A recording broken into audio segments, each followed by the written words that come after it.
Hello, and thank you for joining us for another incredible episode of the Onward Shift podcast. Today, we're fortunate to have Stuart with us again.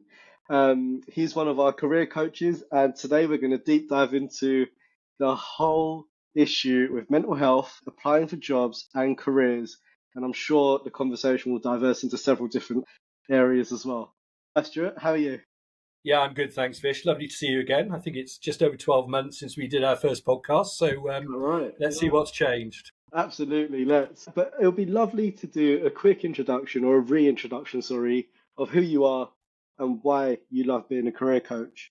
Okay, so Stuart Blake, I spent 3 decades working in the recruitment sector. Really lucky to work with some great companies. I suppose early in the recruitment and staffing cycle, had some great mentors and people I worked alongside that taught me the fundamentals of recruiting. Was involved in a couple of high growth organizations. One was TMP Worldwide and Monster, which was fascinating. And was part of the HW group when we listed it prior to TMP acquiring us, and then took my own search and selection business on to AIM. 6 years ago, I started coaching.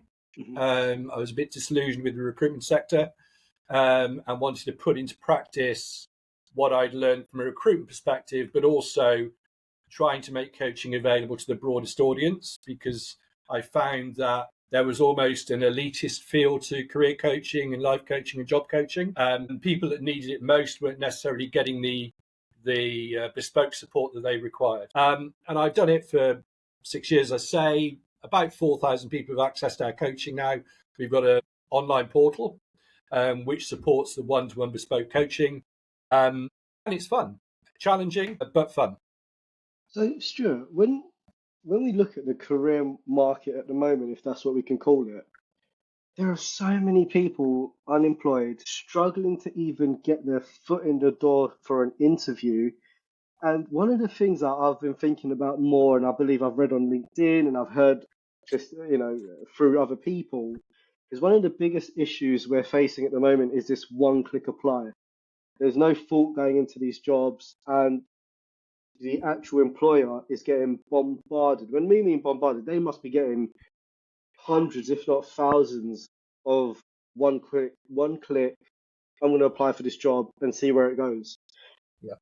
Now, obviously, if you've got someone who's doing the one click applies, and then you've got someone who's putting, 3-4 hours into their CV, making it all bespoke for that company, etc. It's not fair. It doesn't seem right. This is just my opinion, obviously, but it doesn't feel right, because what's going to happen is if I'm an employer, I've got let's say 400 CVs. I'm only going to look at the first 50 maybe, and that's only because I've only got that many candidates has come through because of this one click thing. What's your thoughts on that? So I think the first thing to say is that with certainly post COVID and with the onset of a greater focus on automated recruitment systems and job boards, I think people have almost got hoodwinked into that's the only way to work. So the only way I can get a job is to upload some details into a template and fire it off to as many places as possible. Okay. And there are two really interesting points about that now. One is that if you listen to government statistics, current government statistics, there are less jobs being advertised now than there were pre-pandemic. Okay, Wow. so when those statistics are advertised, that has a detrimental effect on people's mental health because they just think there aren't any jobs out there. Of course. The reality is that is only between 20 and 30% of the jobs that are live in the UK today. Okay. So there's this phenomenon called the hidden job market, which has been there for certainly the 3 decades that I've been in the space. I kind of put it down to me being a lazy recruiter because I hated canvassing. So I would spend time marketing people in writing to organisations. And it may be sector-based, it may be organisation-based that the candidate wanted to see, it may be location-based. But what I didn't think was I can't write to this company because I can't see a job. Because we don't know. We don't know whether they've had a resignation. We don't know whether they're acquiring, disposing, expanding, reorganizing internally. Those are unknowns for job seekers. Mm-hmm. So the critical way of looking at it is saying that if, as a job seeker, what I do is I download a template and upload the CV to multiple boards, Mm-hmm. am I abdicating responsibility of my job search to online tools? Okay. And the harsh answer to that is probably yes. So what I'm doing is I'm saying, there are no jobs out there. I've applied for everything that's online. What else can I do? Mm. Okay. But almost that is being bred into job seekers. Okay. Wow. So if somebody's unemployed and they go to the job centre or they go online, almost they're told that the place to get jobs is job boards or recruiters. Mm-hmm. And that's not the case. It is a necessary part of the process, but it's not the case. And the other point, really interesting, this is a Stuart Blakeism, Vish, so I'm sorry. Let's do it. People spending 3 or 4 hours a time doing CVs for a job. So I'm really passionate about CVs, okay? What I don't get is if you write the best possible CV that you can, Mm-hmm. I don't see why you'd be changing it for every job. Because Mm. either you haven't written the best CV possible, or you are, what's the right word? Let's say manipulating your experience, Mm-hmm. in some cases expanding your experience to make your CV look as though it fits for the job. Okay. Okay, so I upload a job spec to ChatGPT or Claude or whoever. I Mm-hmm. upload my CV and I say, I want to look after this job. I want to apply for this job. And Mm-hmm. if you're not specific, the AI tool will insert information required for you to get an interview. Mm.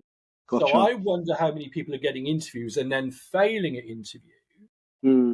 because they haven't got the requisite experience, Yeah, I which see what you're negates the saying. whole. So you're right in what you say. Massive responses.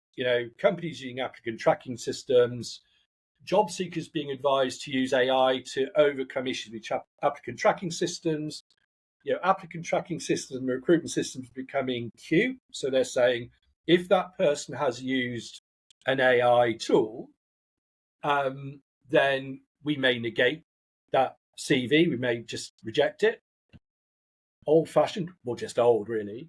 So I'll look at a CV and I'll say, and this is harsh because I've got family members that are dyslexic. So please, I'm really empathetic towards people that are dyslexic. But if I see a CV that has Zs instead of Ss Mm-hmm. all the way through it, okay, or phrases that say, I'm super excited to apply for this job, then I know that it's AI driven and somebody's given no thought to it whatsoever. Okay. So it's a real balance for job seekers. Yeah, for sure. And I guess there's so many different avenues we can go down here because straight away I'm kind of thinking probably the best platform you can be on for any type of job seekers is LinkedIn. LinkedIn is it's a fantastic platform to be on, probably the only platform if you're actually looking for work and you want to see what companies are doing, learn about companies, see who's a part of that company, see if the CEO's posted recently, and if there's anything relatable. There's so many benefits to it. Now, recently, I found social media to be really just exhausting to be on. Really exhausting. It's truly affecting my mental health. I'm not just saying it, but honestly, social media does affect my mental health. It drives me insane, to be honest with you. It's not actually social media, it's just people's really horrible comments, and the videos are just seem to be getting more and more angrier and aggressive and all of that. Now, if you're a job seeker, and this is LinkedIn as well, LinkedIn has all these negatives too as well. If you're a job seeker, first things first, you're probably not going to be in the best mental health state you can be in because you're stressed. You don't know when the next paycheck's coming in. You don't know when you're going to put food on the table and a roof over your head. The basics we need comes from money. Um, if you're on these social media platforms, what advice could you give job seekers to stay on the platform but also protect their mental health and not get fixated into the negatives and try continuously use it for the positives? What advice could you give people there? I'm going to expand that slightly. I Yeah, completely please. agree with what you've said. I think that one of the challenges, and you've alluded to it, is if I'm on LinkedIn and I'm open to work, and I personally don't believe there's a problem with having open to work on your No, profile absolutely. because it's fact. Yeah. It makes you look desperate. No, it doesn't. It's just a fact. You're looking for work. I don't Yeah. get it. What I don't think is good is where somebody will write day 453, no jobs, no interviews, no this, no that, no that. Mm, Okay, that's not great. mm, Because even if that's how you feel, if an employer reads that or if a recruiter reads that, then that's not a great position to be in. mm, I think we've got to come into it with low expectations of what social media can deliver for us, other than us using it as a tool to gain research about a company, its culture, its values, and the people within it. Because an awful lot of that research is brilliant for the job search as we go through it. I think other than that, and you can look on it today, there'll be the same people writing the same negative comments about the same things. mm, And, I've got to be slightly careful. So there's a person about 8 months ago that worked in some corporates within HR or talent acquisition or internal recruitment. And they had an ongoing complaint about, I apply for a job and I don't hear anything. mhm, Okay, really valid. mhm, Appalling practice. Appalling practice for somebody that is suffering confidence and mental health challenges. I've gone through the effort of applying for a job and nobody can bother to get back to me. I thought I was poor before I started. I now think I'm more rubbish now because nobody's even getting in touch with mm, me. Okay. It is a despicable practice by recruiters and by organizations that are recruiting. It is honestly, it's my absolute bugbear. But this person worked in a department that embraces that practice I and get they're what you're great saying. about it. And you feel like saying, hold on, it's a practice that you implemented in your organization. Yeah, yeah, yeah. Guess what? So I think that there's a laziness Mm, about how employers and recruiters deal with job seekers. And that is perpetuated on social media. So I think there are positives of social media, absolutely, but we've got to use it for our benefit. So when I talk to you about almost the process doesn't need to be complex. The process for me is I've got to write a CV that differentiates me in my mind from other people. It's not a comparison. It's not me saying, as we do on social media, you know, this isn't me clearly. I went for a park run and I did it in 45 minutes, and somebody then mm, posted, I did mine in 43. You're not that good, are you? So it's mm, not that. It's me saying that I'm going to do a CV which describes me, my achievements, what I've done well, what I believe will differentiate me from other people. And that mm, can be anything. This myth that it has to be purely focused on the one thing, you want to work in tech, that's what you talk about tech. mm, Okay. Why would that be the only thing you talk about if you are a world champion at sport? mm, If you've acted in films, if you want to work in healthcare, and these are all examples of people I've worked with, if you want to work in healthcare and you've spent time walking miles and miles and miles in the desert to get food and drink for your family, and you're advised not put it on your CV because it doesn't really apply. Well, mm, actually, it does apply because it demonstrates you. And yeah. what it does for you, Vish, is it allows you to build a foundation of confidence because Mm, there's no comparison. It's what you believe in. Okay, so you get your CV done. Yes, you've got to do the recruitment bit and the job boards bit. It's sadly a necessity, but you've just got to be proactive about your job search. Who do you want to work for? Where do you want to work? What organizations culturally or what value does an organization have to display that will you be keen to work for? And mm, tell the employer why. Go in at a level where somebody's going to have budgetary responsibility and they can see that you've put some effort in mm, to the process, okay? Because that's the only way in your mind that you know you've taken control of the whole process. yeah. Because otherwise, there are no guarantees. Yeah, I completely get it. And I just want to go back on something you mentioned.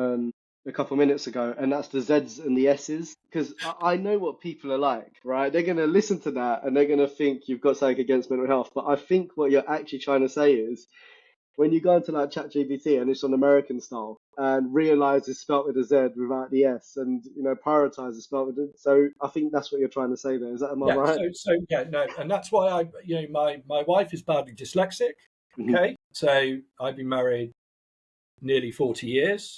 Yeah. Okay, so I'm really empathetic to people that struggle with spelling, and that people are that um, have mental health and confidence issues as a result of that. Mm, However, I think that when you see, you're right. If you see something which, and it's hard to differentiate, mm, okay, but an awful lot of people that aren't dyslexic or have yeah. challenges around that are lazy in terms of what they send Yeah. out, I agree.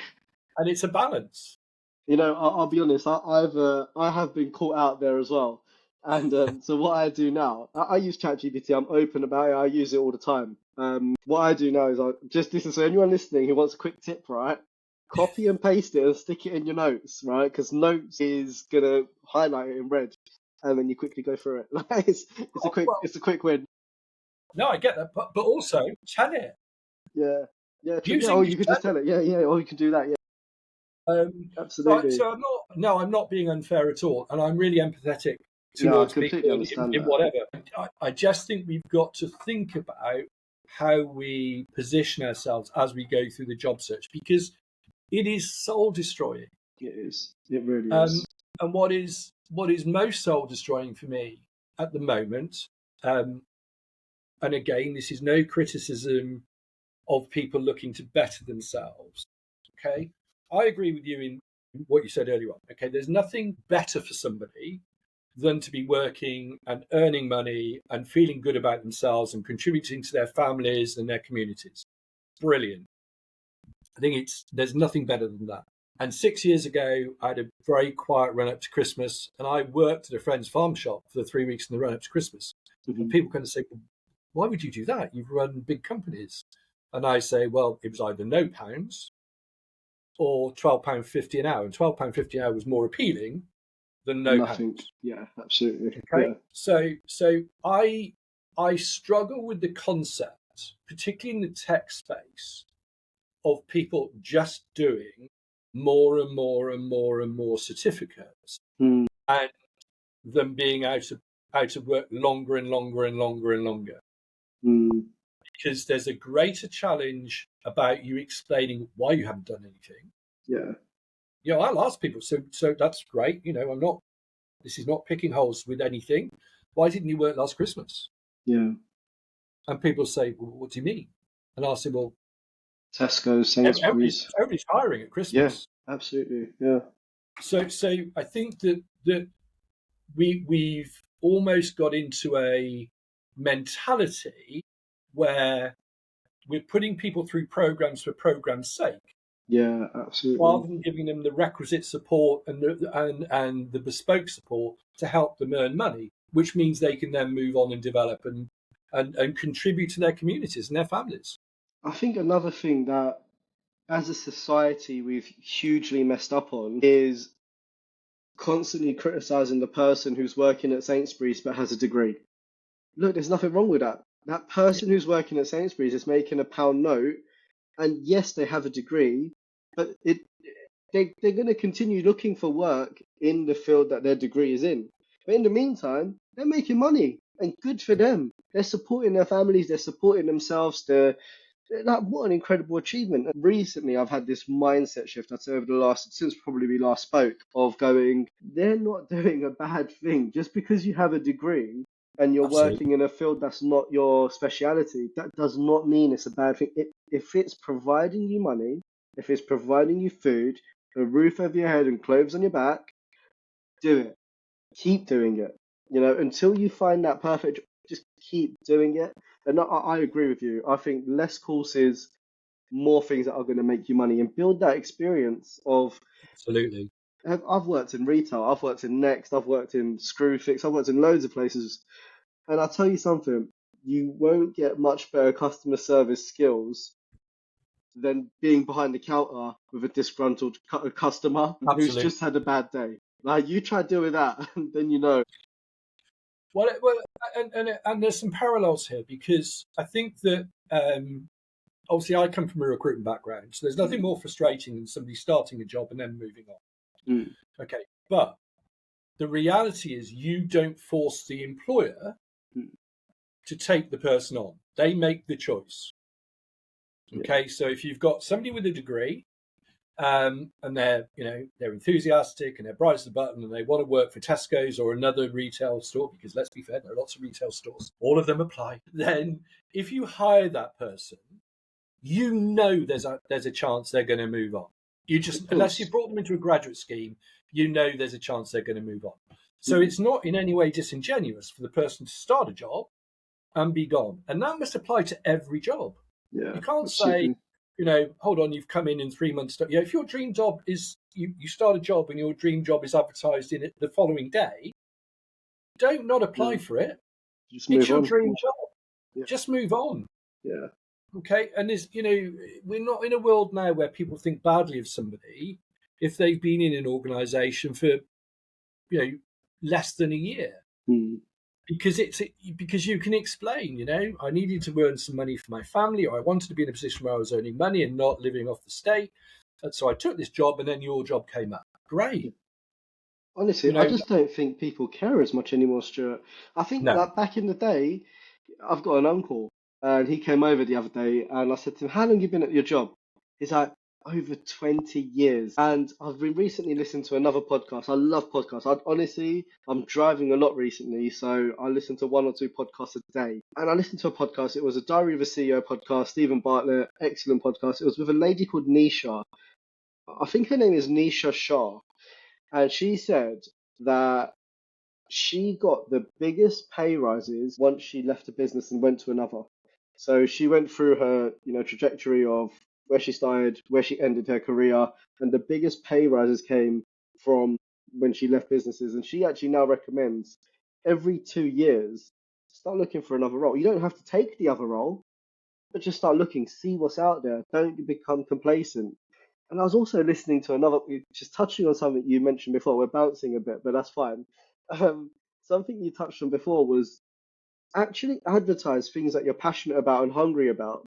Because Yeah. again, I think I was reading a book. I can't remember what book it is now, but it said something on the lines of, I think it was a CEO talking, and he was like, "I love it when people have a passion outside of work Yeah. that they talk about, because then I know that their whole life isn't going to be work." And I think he was saying things like one of his employees loved going motorbike racing in the desert, and they'll go off for a week, come back, and they've got so much to talk about. They've got more. Like, it's nice. I think people want to know that personal side to you now. It's not just I'm hardworking, ambitious, and enthusiastic. It's I love walking. I love, you know, dirt bike racing or whatever. And I think those things actually do matter now. I think times have changed so much where these things do matter. Well, I think, look, when I started my career, I recruited accountants Hmm. and newly qualified account auditors. So chartered accountants all did the same thing. So they would go into an What's that? organization, the organization would give you a paper bag and go and do whatever you do with a paper bag of receipts. And the only point of difference was what they would do outside of work. A little bit would be what sort of businesses did you deal with? What sort of sector did you work in? But it was also tell me what you did outside work. And it was only when you dealt with organizations like, Mars, Black and Decker, Microsoft, Oracle, where they'd say, we want somebody who goes hang gliding on a Saturday morning Yeah. because we want to see that somebody's doing something different. And there was a point of difference. Mm, So whilst there are training organizations that will get people to focus on the technical side of their experience, I believe fundamentally there has to be a balance. yeah.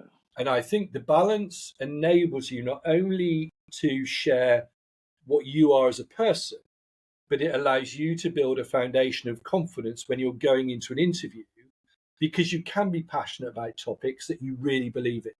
Yeah. Absolutely.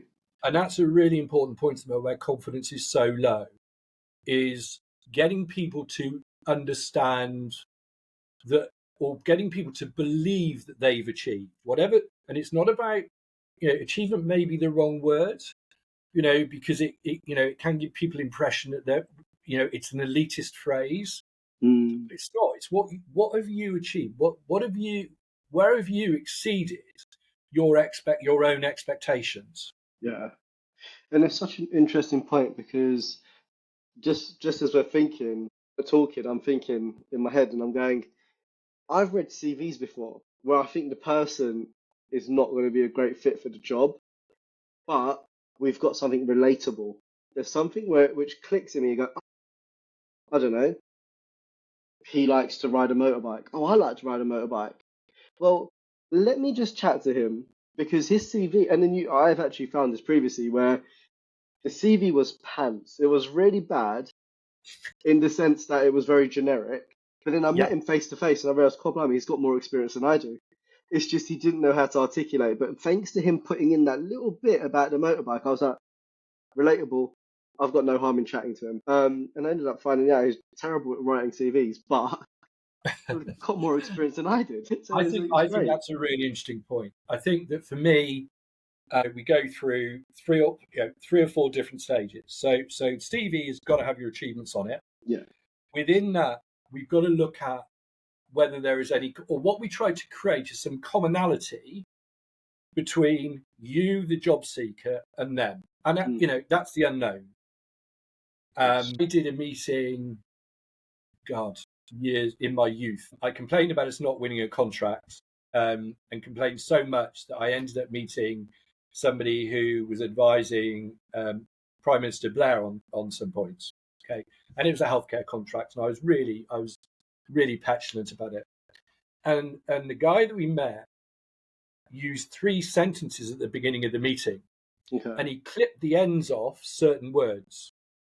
And the colleague I was with said, Stuart, you just smiled and you said to this guy, were you born in St. Joseph in Barbados or did you just live there? Okay. And the guy said, how on earth did you know? And I spent a lot of time there playing cricket. And it was obvious to me that on that side of the island, you clipped certain words. And it just was obvious. Oh wow. I Mentioned didn't know that. cricket, there's commonality. We talked about cricket, and away you go. So, commonality, or expressing things that you are passionate about or you believe in, really important as part of the CV process. Hmm. What that also does in this day and age, so it acts as a point of differentiation when you're applying for jobs. What it also does, Vish, is that it influences the interviewer, as you've just said. Because if you see something that you like, whether it's an experience or whether it's something, you're going to talk to them about it, which Yeah. makes you feel better because it's your achievement, and Mm, you build your own confidence in yourself. absolutely. So it works across the board. I worked with a pro footballer last year that was moving into management. He'd done his UEFA B license. His CV had been produced by his agent. It was beautiful. It was colour. It was fantastic. And I said, you do know the love you're going in at. Not, you talk about not many people know football. They're business successful and they've decided not to lose their money on horses. They're going to lose it on football. And he laughed. And I said to him, tell me something interesting. And he said, well, the skill levels of Jack Grealish are very similar to Lionel Messi. And I said, what would make you say that? And he said, well, they both were involved in one of the programs I did. And I said, is that on your CV? And he said, well, no. And I said, if that's on your CV, everybody interviews you. Yeah, yeah, yeah. On your CV, people won't. But it's that principle. Yeah. The other thing that we should really touch on, sorry, I'm taking over a little bit, No, is no, no, you're all right. one of the things I think job seekers should do is Mm. sense check their applications. What does that mean? So if you're applying for a job, Hmm. sit in the seat of the recipient of the application or the CV. Okay. So if I sit there and I look at my CV and I think, no, I no, see what you mean. that's just not right. Mm. No, what I'm not saying is if you look at a job spec, you've got to tick 10 out of 10 of the essential bits. You know, I am a salesperson in that sense. If you've got 5 of the essential elements of job spec, you apply for the job. Mm. Okay, and you focus on those key things and the things that you've done that you're really proud of. So I'm not saying that. What I am saying is, if you're applying for a job for the sake of applying for a job. Yeah, 100%, 100%. And the damage that that process does to your confidence and your mental health is Mm. enormous. Yeah, I was just thinking that.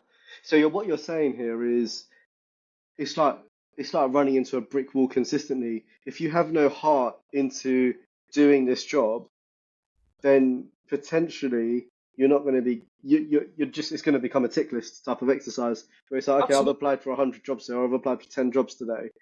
Yeah. So there's no passion involved anymore, and then you're naturally just going to be rejected by more and more and more, which is going to reduce your confidence. Am I getting that Absolutely. right? Okay, You are cool. getting that spot on. So I've applied for, how many jobs you applied for this week? 100.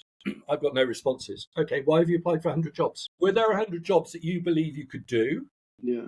Or are you applying for 100 jobs because you feel as though you've got to? And is that a good use of your time? Mm, Would it not be better used researching some organizations or looking for a different type of work, not ignoring your dream job, but focusing on something positive, yeah, of okay, for you, as opposed to just running on the wheel? course In the UK, we've created that we have. because, of course, for people to get paid their benefits, they've just got to be applying for any job. Well, Mm, that's you know we've created that system. a variety of governments have gone down the same line. You know, Mm, do I believe that job coaches going into mental health facilities helping them get work is going to help them get work? No, mm, because the majority of job coaches don't know how to help people get work. They'll just say, download a template, populate your CV, send it out to 100 companies, and all you then do is damage confidence even more. yeah, absolutely. And then all of I, a sudden, that person thinks they're in this right rut.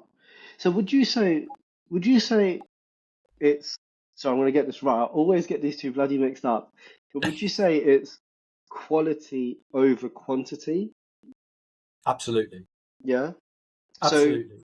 okay, so let's say, right, you've got someone, it's someone who you're coaching, and this individual comes over to you and says, look, I've been applying for loads of jobs. I don't know what to do. There's something wrong with me, obviously. I, it's clearly got to be me. I'm the problem. These are just thoughts I've personally had previously in my life. So I'm just trying to go back over them. I've applied for 50, 60 jobs, got no responses, got no interviews, got nothing. What advice could you give that specific individual to, one, boost their confidence, other than obviously making their CV more personable? And obviously, what advice would you give that person? I guess not in the regards of what they can do, like CV and stuff like that, but inside, like for their own mental health, Okay, because like they're probably deteriorating. They need a pick me up. absolutely. So the first thing I would say is stop.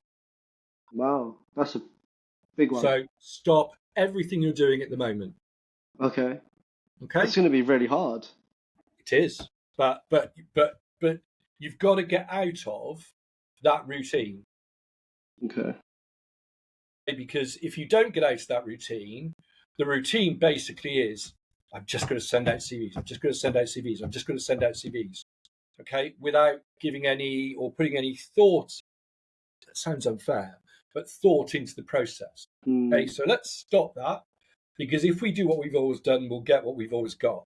I hate that mm. phrase. I No, used to but say it's actually quite relatable here, isn't it? it is.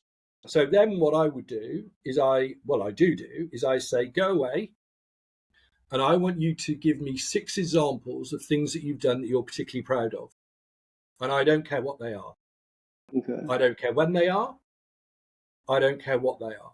I want you to tell me, give me 6 examples of things that you've done that you're proud of. Okay. Or things that make you happy. Mm, Okay. So I'll take giving you yourself as an example. go Okay. for it. And I'm using something which may not be the case now, but I remember it from 12 months ago. The videos that you used to put online. So you walking your dog, Hmm. you know, me with my dog. My dog gives me, bites me a lot that gives me so much enjoyment and so much pride. Did you say bites you a lot? Yeah. She bites me. You know, she's a little better now, but she still bites me if I hack her off. Love it. If I work for too long. Um, but it's trying to get somebody to say, I have achieved stuff, haven't I? Mm. You know, so you worked in retail. Have you dealt with a difficult customer? Yeah, I have. Yeah. How did you deal with that? Well, you know, I gave it. So you've done that. Brilliant. Mm. Fab. Let's write that down. Because then we start to build a foundation of confidence Absolutely. that can create positive muscle memory. And Mm. so I think that foundation of confidence is really, really important. For me, it's vital, particularly if people have confidence issues, because everybody has achieved success. Yeah, absolutely. Everybody has done things that they are proud of. Mm. They've just got to believe it. It's so hard though, because when I speak to people and I'll be like, okay, look, tell me something you're really proud of or you're really like you've achieved. It's always oh, I don't know. How do you get people to? I know this is going to sound a bit, soppy, but No, no. how do you get people to love themselves? How do you get them to go, I love this about me? Like, I'll give you an example for myself, and this isn't work related, but I really love that I've got a dog who I've had since a puppy, and I've treated like I've never experienced this type of love before, but it's unconditional. I don't know how to explain it, but it's Yeah. unconditional, and that is like the probably I say this to everyone. My biggest achievement in life isn't anything materialistic. It's him. He is the biggest achievement of my life. I've taught him how to do spin and middle and all of this. It's so cool. It's unbelievable, Stuart. I absolutely love him. But I saw that in the posts that you did. It was Mm, just it was obvious. And I'll give you a similar thing. So when I've done interviews, people will say, you know, tell me about your greatest achievement. What they expect you to talk about is raising money, wandering around London for floating a business. yeah. Okay. I have to say it's the most nauseating experience. So to me, that's not an achievement. Mm, You know, the achievement were the lawyers, the accountants, and everybody putting up with me. Um, the biggest achievement for me was working with a young man who had cerebral palsy, and his response to being told that he could achieve his job search, hmm he could achieve his dream, gave me more pride than wandering around London raising money. Yeah, yeah, yeah. It gave me much more pride, and I think that some of it, and I can't put my finger on it, Vish, to be honest with you. Some of it's intuition. So when you get somebody to say one thing, give me an example. Did you do something great at school? Did you play sport at school? I've got to be slightly careful because a lot of this is confidential. So um, I was working with a guy who was transitioning his career, and he was slightly reticent about what he'd done prior to I suppose, his work career. And it wasn't until we actually explored it Mm, properly that all of a sudden this wonderful athlete and artist and fantastic person came out. wow. But you don't, and this is my challenge from a coaching perspective and marketing and coaching perspective. Why would you go and get Stuart to write your CV when I could get it done on AI? Mm, The AI isn't going to ask you the question, tell me what makes you proud. yeah, absolutely. Okay. Tell me, give me an example of something where people thought that you weren't going to succeed at something and you did. Mm, Give me that example where you dealt with a difficult scenario and got over and overcame it. yeah, And when you do those things, and when you explore those things, then you can start to build that foundation of confidence that the whole process is built on. absolutely. And sorry, I'm going to interrupt you quickly because No, no, it's got me now. You know when you said about this person who was going into like football management or whatever it was, and you yeah, said he got his assistant to make it all colourful, and just as you said that, in my head I'm thinking the actual colours on that paper, be it pink, blue, whatever it is, they're not the colours people want to see. The colours people want to see is the things you just spoke about, the creativity, the artist, the music, the sport you love doing, the hobbies you have outside of work. I really believe those things make a huge. They're the bits that add colour into the CV. So sorry, I just interrupted you. Just where you No, said no, no. colours, it made sense. It's interesting you bringing that up, because if we think, I think the whole of the employment space is in a mess for a variety of reasons. Hmm. Okay, I think the impersonal nature of it, I think, is poor. I think that the formulaic nature of it is poor. There's little we can do about it now, because post COVID and with more automation, and with the global nature of the marketplace, responses are going through the roof, and that creates all sorts of challenges, as we talked about when we started. Hmm. But I think that if we look at certain groups of individuals, so young people today, you touched on young people today, graduates or young people today, who are, people that were in education at a variety of levels during COVID. We seem to have forgotten that. Hmm. We see, those people that missed 2.5 years of their lives, Yeah. which are fundamental parts of their lives, are now being pushed into a sausage machine, with no support. And then we say, oh God, have we got a mental health crisis? Well, guess what? After 6 months of COVID, government recognised there was going to be a mental health crisis. So is it really a surprise? Not really. No. And we need to do more to get people to understand what they can achieve, Hmm. and people to be proud of them as individuals. And I think that's really, really important. Yeah. Really important. Absolutely. If we look at young sports people, okay, or young artists, okay, they all, everybody wants to go on Pop Idol or whatever it is now, American Idol, whatever the program is now, okay, and a very small percentage achieve it. Now, if they don't achieve, in their minds, they're a failure. Absolutely. And that is such a toxic place to be. Oh, football. Hmm. How many young people are swooped up at the ages of 8 to 12, all of a sudden think they're going to be the next David Beckham, Lionel Messi, or Cristiano Ronaldo, Hmm. and when they're 15 are told, nah. Or later on, 18, 19. So what I've done is I've kind of put my education on hold because football's the most important thing for me, or sport is the most important thing for me, and then no. Yeah. And that can apply to various careers. And we've got to do something about the people that are not getting the requisite support. And that's where my frustration comes in, because it doesn't need to be vastly expensive to get people bespoke support. Yeah. Absolutely.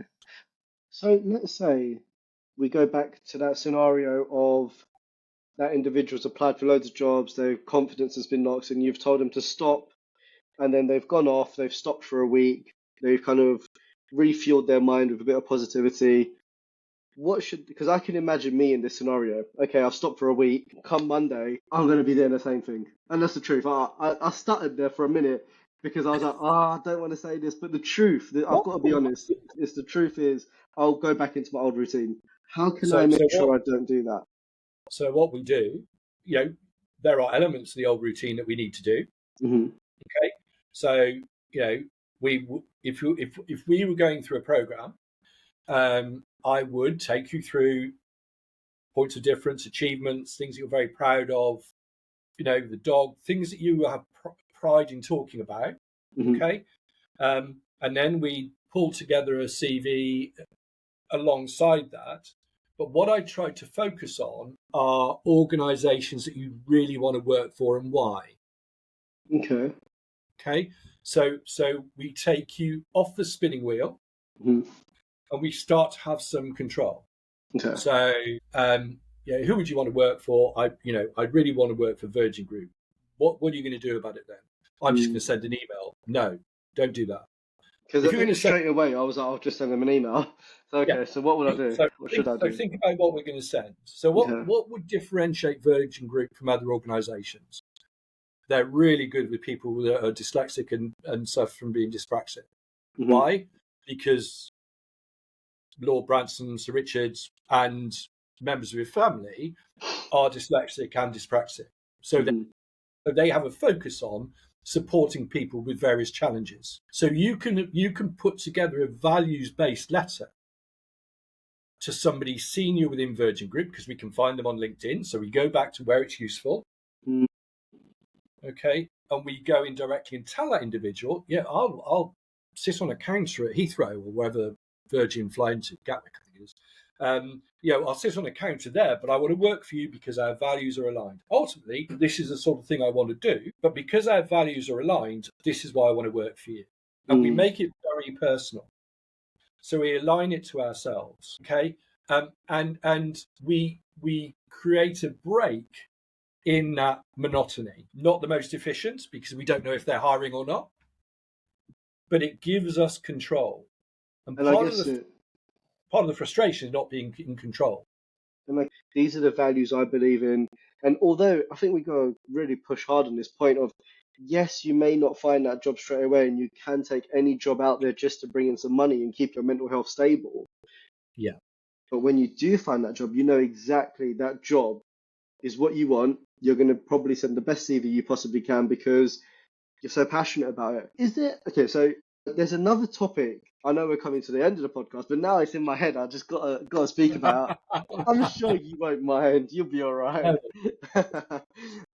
Okay, so is there any other advice you could give someone in the job seekers market before I ask my next question? Because I think this is also really important. In what context? So they've taken that break. They've no longer become a machine. They're now looking at the exact positions they want to take. In the interim, they can go find a job anywhere else, doing anything they possibly can just to Yeah. keep that money in. Is there any other advice you can give that individual right now to go, other than say you're going to be okay and everything's going to be okay?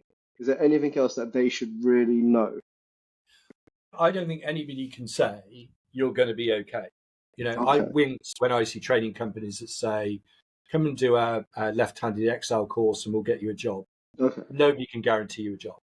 So if there are I training agree. companies that are charging people money to learn whatever it is and guaranteeing people a job, no can do. Okay. Okay, because it's I'm trying to think of the right phrase. It's just not a great practice. See, I've learned tact since I last spoke to you. I think I think having a structure. I wouldn't advise any job seeker to be doing more than 1 to 2 hours a day.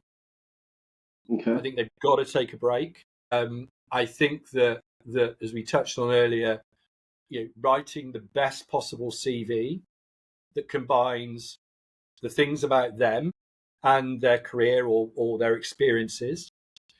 I think ensuring that on social media, their social media platforms are up to date. Okay. Anything that may be controversial is taken off their social media platforms. I know you can find anything about anybody now, but that is taken off. I think that if we talk about the hidden job market, it's as much going directly to organisations as networking. Networking isn't stalking. So there are people that are in the job market that will say, I found Stuart Blake on LinkedIn. I'm going to send them an email every day, a message every day. And you just think, no. Yeah, I've don't do that. noted who you are. Thank you. I had a message yesterday from somebody who's a recruiter. I'm sure you're going to come on to recruiters. Who sent me a note. Hey, Stuart, have I got a person for you? Billy has got a first-class honours in something from X university, and he's looking to work between Reading and London, and their skills are A, B, C, D. This person's ideal for you. I didn't know the individual. I didn't know the recruiter. I didn't know the recruitment firm. So I sent a message back saying, what would make you think I was recruiting? I'm not sure I've hired an IT person for 30 years. So I'm not sure what would give you that impression. And do I know you? So that wasn't thoughtful. If it had been somebody saying, I see you've got a coaching practice, I've got a newly qualified coach that's looking for a job, it makes some sense. There's some commonality there. Absolutely. So I think the networking piece is really, really important. And I think taking control of who you want to be applying to, really, really important. Yeah. the important thing about that, and I'm not having a dig at the recruitment sector, I promise you. Otherwise, I will get struck down by sheet lightning in a minute. Is that, and I've done this, okay? I could pick up the phone to you, Vish, and say, I've got this great job with this construction company. It's a really great job. I think you'd be ideal for them. And you'd say, oh, brilliant, Stuart. Thank you. That's great. If you could put me forward. But then I then phone somebody else up, and that person's better than you, in my opinion. There may be a different skill set, or there may be a different cultural thing. So your CV is not going to go forward to that company because the company's asked for one candidate. Mm-hmm. Now, today, the recruiter won't call you back. Despicable practice. Yeah. Appalling. I would have fired people for that. I would have been fired for that in my first recruitment job, okay? Yeah. But for you to ensure that your CV is being seen by that construction company that you want to work for, you've got to take control of doing that. Mm. Okay? So I saw a recruiter post a few weeks ago. I really hate it. I'd put some candidates for, no, I was told that a candidate put their CV forward to a company directly and I briefed them on the job. Okay? But had you put them forward? Mm. Probably not. Had you spoken to the candidate since you ghosted them? Probably not. Mm. Do your job, and then the person won't feel the need to put their CV forward. Of course. So I think taking that bit of extra control, rather than spending time going through jobs, take that little bit of extra control for yourself Mm. and ensure that you're hitting the deck. Makes complete sense. And have a mentor. Yeah. So, okay, so now we've touched on that, and I just want to, I know I don't want to go into like the depths of this, but let's say you've got someone in a completely different scenario here. So let's say you've got someone who's been in an industry for 10 years and they've they've had enough of that industry. They want a career change, but they haven't got the finances to back them up. And their job, let's say, doesn't allow them to create the finances to find a new position because a new position will be probably paying less. What do you tell that person? So we've spoken about the person who's not got a job and looking for a job. What about the person who's got a job but don't like their job and they can't afford a pay cut to move on to the next? That's a difficult question. I knew I'd get you on a difficult one today. I knew it. That was the aim. So I think it's looking at the whole thing. I think it's saying there are lots of people that get into a rut in their careers, okay? And transitioning is really difficult. And some of it is going through a program of almost prioritization. Okay. So sitting down and saying, look, I'm doing this job. It's paying me, I don't know, 40 grand. And I hate it. I really hate it. I've got to do something else. So you know, what financial backing or what savings have you got, basically? Yeah. Okay. What's in the kitty? Okay. Because ultimately, your health and your mental health, is far more important than the 40 grand. And let me quantify that slightly. Yeah, that's questionable, that. It is questionable. But if you are going to do yourself damage from a mental health perspective because of the 40 grand job you're on, then you've got to look at the real priorities. Okay. And it may be that you're earning 40 grand and you're able to save a certain amount of money a month. Mm-hmm. Or if you make certain lifestyle changes at that point when you make the decision, you can save a certain amount of money a month. Mm-hmm. So let's just say you save a few £1,000s over 6 months. That's the point that I would say you start to look to transition. Okay. Because rather than thinking about the hit annualized, Mm-hmm. think about the short-term hit. So you're not going to resign, you're not going to walk. What you're going to do is you're going to look for that dream transition that may pay 35. Mm. So if it pays 35, you're talking about 5,000 a year. So you're talking about gross £400 a month. Mm. So you're probably talking about net 280, something like that. So so that's the net loss, is £280 a month. If you've saved 3 grand. So if you've saved 3 grand, you've got 10 months. Yeah, I get that. But you're not going to walk. But what you are able to do is take a lower paid job to start with that enables you to go into an organization, that you really want to work for, or into a job that you really want to do. And if you're negotiating the role that you're going into, and there are a couple of challenges here, Vish. Let me just go back to an employer challenge, okay? Okay. Yep. And I've experienced this. So, what, you want to do that job for 5,000 less? So Mm. there's a cynicism from employers who will think, yeah, that person will come in, they'll be gone within 6 months because they won't be able to afford to stay. Okay. So there's a convincing that you need to do about why you're going to take £5,000 less. Mm. Okay. Now, from a negotiation perspective, I would be saying, absolutely, this is absolutely what I want to be doing.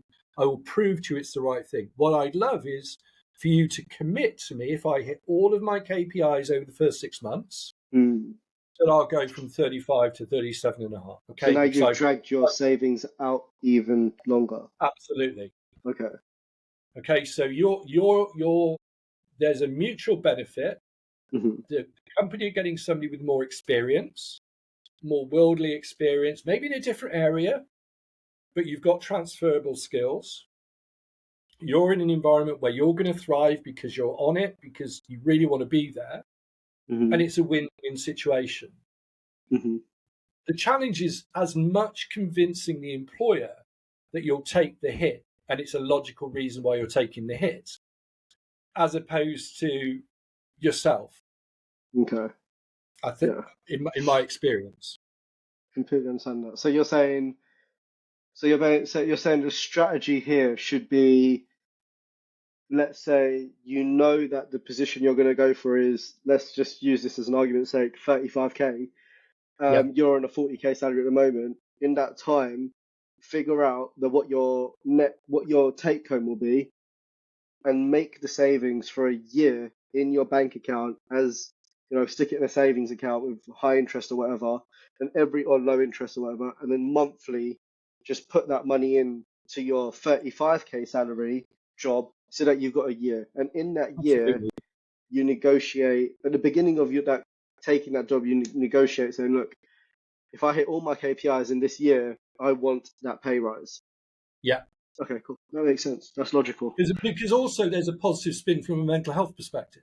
Because you're driven, Because because you're you're in the environment you want to be in, you're happy, you're feeling balanced about what you're doing, and your productivity increases because you're enjoying what you're doing.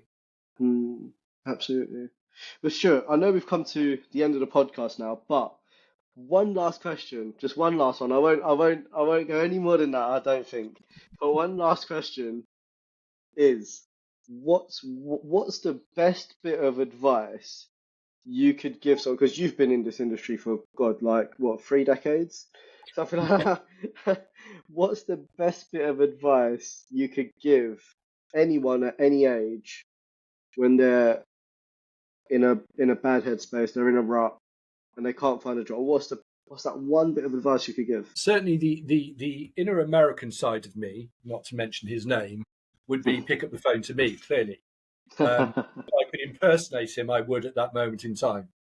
I think have a mentor that understands where you're at. Okay. I think that if you look at look at stories of where people in every walk of life have been in challenging situations Mm, and have achieved. There are lots of stories that you see of people that have had health challenges or work challenges, and they've come out of it by really focusing. yeah. And I think that it's not a competition. Okay, it feels like a competition because we create a competition out of it. Okay, Mm, look on ourselves as a silo and make sure we're doing the right things for us. So the okay. bits we talked about before, the best possible CV, really focus on the things that you're proud of, whatever they are. Mm, I'm working with some mothers that are looking to go back into work, having been taking time out to bring their children up. They're almost embarrassed to say, I took 3 years out because I had a child. What will people think? mm, They'll think you're normal. yeah. We cannot be in a society where people are going to think badly of a mother Yeah. for That's bringing a wrong. child up. What sort of society are we if we think badly, or if people perceive Mm, that they think that somebody's going to think badly of them. Be open about Considering, let's be honest, it's the hardest job on this planet, raising Oh, a it little is. one. So, yeah, Absolutely. makes no So I sense. Yeah. think that be really transparent and be kind to yourself. Be realistic and be kind to yourself. Okay, I've got to ask you one more question now. I'm sorry. Okay, this will definitely be the last question. Okay, so you've mentioned mentor quite a few times in this podcast. What has a mentor meant to you, and why has that a mentor meant so much to you? I guess that's the question. Um, I have experienced unbelievable highs Okay, and hideous lows. Some of okay. my own making, and a few that aren't. Okay, in business. But throughout my career, I've been very fortunate to have some wonderful mentors. Okay, and I've had wonderful mentors from the recruitment and staffing sector, and still have some. Um, and I was very lucky when I lost both my parents at the same hospice to meet the most outstanding bereavement counsellor, who has become like a mentor. And I know they're not really allowed to do that. Mm, Um, but if I hit a low for whatever reason, and she used to have a great way of saying, "It's only affecting one person, really, isn't it?" mm, What's that? You? Oh yeah. Sorry, yeah, good point. Um, mm, Thanks for reminding me that I'm only affecting myself by digging this hole for myself. That's really kind. But actually, it's true. It was a really blunt way. I was wallowing a little bit, and it was over something that wasn't even part of the process. It was just mm, something external. And she said, "How's that affecting you? Is that really affecting you?" And you think, "No, not really." Okay, but you're allowing it to affect you.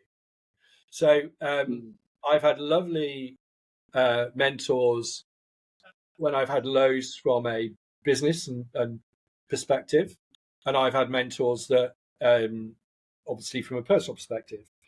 I think what's interesting, and I may have said this to you when we first met. So when I started coaching, I got asked one of my CEOs for a testimonial, and I thought he was going to write, Stu ran 14 locations for us, and he was wonderful.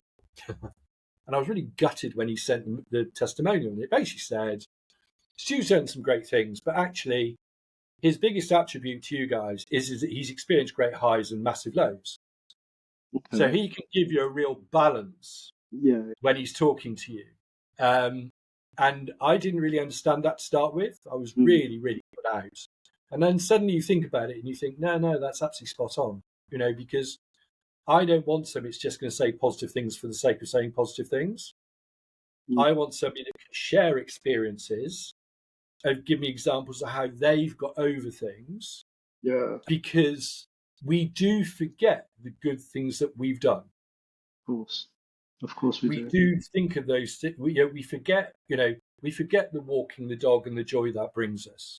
Mm, We forget about the person that was overjoyed. We forget the coaches that you've given an opportunity to be part of Onward, which is brilliant. mm, Okay. And yeah, it's been a challenging 12 months. Yeah, we've all had challenges over the last few years in business. mm, But you've done some great things that you should be proud of. I've done things I should be proud of, and it's really important that we reflect and review those so mm, that we can see the things that we've done that are so positive. absolutely. Reflection is really important. And I guess a mentor helps you reflect. Helps you think. But thank you Challenges so your much. processes. No, it's lovely to see you. Honestly, it's been such a pleasure. Thank you so much. And yeah, just thank you so much, Stuart. I really No, it's appreciate your been really time. fun. No, it's been great fun. Thank you for the questions, Vish. If you enjoyed this episode, don't forget to like, share, and subscribe to the channel. Honestly, the more people we reach, the more support we can offer. And don't forget, Onward Shift isn't just a podcast. We've got a number of resources on our website, so please don't forget to check out www.onwardshift.com, where you'll find counselors, keynote speakers, coaches, blogs, and so much more. Until next time, don't forget to keep having these important conversations.